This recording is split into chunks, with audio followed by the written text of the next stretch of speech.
My brothers and sisters, Mark 7:14 through 23 and its parallel account in Matthew 15:1 through 20 is another set of scriptures that some believe state that nothing entering into a man can defile him.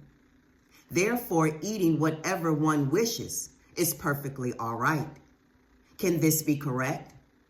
Yet again, those who believe this fail to understand the subject of the chapter, which is Yahush's denunciation of the Pharisees for their rejection of Yahuah's commandments in favor of their own traditions.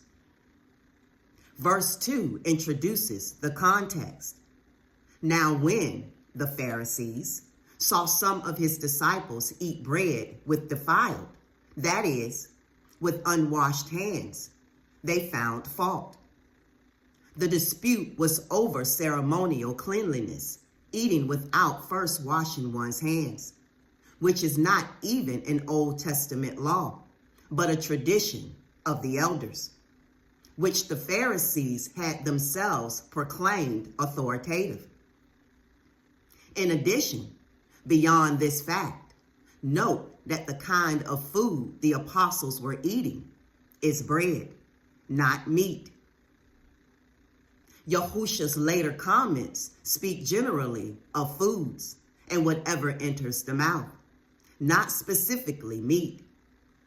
Mark 7 is not about clean and unclean meats at all. Verse 19 contains the phrase, thus purifying all foods, and many have jumped to the conclusion that Yahusha declared all foods clean, as many marginal references state. The context, again, the very sentence in which it appears, proves this false. Do you, disciples, not perceive that whatever enters a man from outside cannot defile him, because it does not enter his heart, but his stomach, thus purifying all foods?